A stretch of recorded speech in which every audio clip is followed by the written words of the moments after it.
Bismillahirrahmanirrahim. Wassallallahu ala sayyidina Muhammad wa alihi wasallam. Assalamualaikum warahmatullahi wabarakatuh. Menurut beberapa sumber, Sunan Ampel nama aslinya adalah Ali Rahmatullah. Lahir pada tahun 1401 Masehi di daerah Champa, Vietnam. Beliau pernah berguru kepada ulama besar Ibrahim As-Samarqandi yang adalah ayah kandungnya. Pada tahun 1471 Masehi, kota Champa dikuasai Vietnam. Sunan Ampel melakukan perjalanan ke Palembang, lalu singgah ke pelabuhan Jepara hingga akhirnya sampai ke Tuban. Selain mendirikan pesantren di daerah Ampel, Ali Rahmatullah alias Raden Rahmat alias Sunan Ampel juga dipercaya untuk menjabat sebagai adipati di Surabaya. Bahkan Raja Majapahit pada waktu itu, yaitu Dyah Kertawijaya, mengundang Sunan Ampel untuk membantu memperbaiki perilaku masyarakat. Sunan Ampel meninggal pada tahun 1481 Masehi, dimakamkan di kota Surabaya. Berikut ini ada satu amalan yang bernama Aji Kidung Sholawat Banyu Segoro Sunan Ampel, yang tuahnya sangat besar untuk menembus alam gaib, meningkatkan kekuatan, kekayaan, kewibawaan, pagar aib super kuat, pengasihan untuk umum, dan menghilangkan segala masalah. Dahulu, Sunan Ampel memiliki kemampuan hebat dari segi kebatinan, pengobatan, dan kegaiban melalui wasilah ajian ini. Bacaan sholawat untuk mencapai kemuliaan hidup. Faedahnya sangat besar.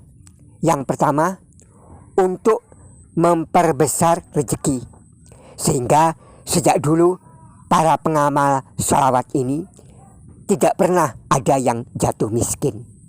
Caranya cukup membaca sholawat ini secara rutin dan istiqomah 100 kali setiap hari. Rezeki datang melimpah ruah melalui jalur usaha atau profesi. Faedah yang kedua, sebagai wasilah mahabbah atau pengasihan dengan energi tuah air segoro, sehingga setiap orang yang melihat pengamal sholawat ini seakan tenggelam dalam lautan cinta dan rindu. Caranya, baca sholawat ini 41 kali, kemudian usapkan pada wajah. Lalu lakukan ini rutin setiap hari, setiap habis sholat subuh. Fadilah yang ketiga adalah sebagai wasilah untuk memancarkan daya kewibawaan, sehingga si pengamal ilmu ini tidak akan mengalami penghinaan dari siapapun. Tidak ada yang berani meremehkan, melainkan pasti dihormati oleh siapapun. Baca sholawat ini 21 kali, lalu tiupkan ke kedua tapak tangan dan usapkan ke wajah. Lakukan ini rutin setiap usai sholat maghrib, dan lakukan pula setiap akan bertemu seseorang atau bertemu dengan orang banyak. Berguna untuk para majikan, ketua organisasi, para guru, penceramah, dan sebagainya. Fadilah yang keempat, sebagai wasilah kekuatan agar energi air segoro, agar orang yang berniat jahat kepada si pengamal ilmu ini akan ditenggelamkan ke dalam samudera karma, sehingga ia meminta maaf kepada si pengamal ilmu ini. Bisa juga sholawat ini digunakan untuk memagari tanaman, kebun, rumah tempat tinggal, dan bangunan tempat usaha. Agar aman dari hewan perusak, aman dari hama, babi hutan, tikus, dan sebagainya. Juga aman dari kemalingan. Cara membuat pagar gaib dari ilmu ini adalah baca sholawatnya 1000 kali, lalu tiupkan ke medianya. Bisa menggunakan media garam atau air. Kemudian taburkan atau siramkan garam atau air itu ke sekeliling lokasi yang akan diberi pagar gaib. Padilah kelima dari sholawat ini adalah sebagai wasilah pengobatan segala penyakit medis dan non-medis. Cukup membaca sholawat ini.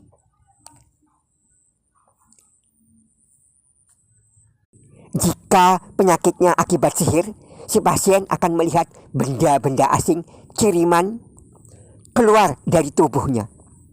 Sholawatnya dibaca bersama-sama sebanyak-banyaknya dengan cara seperti orang yang sedang berkidung. Padilah keenam dari sholawat ini adalah sebagai wasilah menembus alam gaib, sehingga pengamal sholawat ini akan mampu menangkap sinyal-sinyal gaib dan mendapat petunjuk yang hak. Kontak batin atau telepati untuk mengirimkan pesan. Baca 1000 kali dengan penuh konsentrasi. Bayangkan wajah orang yang akan dituju. Padilah ketujuh dari sholawat ini adalah untuk meloloskan diri dari masalah yang sedang menjerat, agar hati tenang. Apapun masalahnya akan beres sendiri. Cara mengamalkannya, bersholawat. Setelah melakukan sholat hajat 2 rakaat. Setelah salam, setelah sholat hajat 2 rakaatnya selesai, baca sholawatnya 333 kali. Tiap 3 kali bacaan, mohon kepada Allah agar masalah Anda segera beres. Lakukan cara ini selama 7 malam. Padilah ke-8 dari sholawat ini adalah untuk memberkahi tempat usaha agar laris, banyak diminati, membuat tempat usaha menjadi lebih menarik daripada tempat usaha lain. Caranya, baca sholawat ini 1000 kali pada sebotol air, lalu airnya percikkan pada tempat usaha dan pada area depan tempat usaha itu. Berikut ini bacaan sholawat Aji Kidung Banyu Segoro atau sholawat Aji Kidung Air Segoro. Bismillahirrahmanirrahim. Allahumma sholli ala Sayyidina Muhammad ya Ahmad ya Abal Qasim kun fayakun. Itu saja, cuma itu. Namun untuk menyatukan atau penyelarasan dengan ilmu ini, lakukan selama 3 malam. Sholat hajat 2 rakaat. Kemudian selesai sholat hajat, baca istighfar 100 kali, astagfirullahaladzim. Dan baca sholawat ini selama sekitar 20 menit. Tidak usah dihitung-hitung, konsentrasi saja. Selama 20 menit, rasakan energi sholawat ini masuk ke dalam tubuh. Lakukan penyelarasan ini selama 3 malam berturut-turut. Selanjutnya, tiap usai sholat subuh dan maghrib, baca 41 kali agar ilmunya tetap terjaga. Sir ilmunya tetap terjaga. Lalu setiap malam Jumat baca 313 kali. Setiap malam Jumat baca 313 kali usai sholat isya supaya ilmunya makin tajam dan ampuh. Allahumma sholli ala Sayyidina Muhammad ya Ahmad ya Abal Qasim kun fayakun.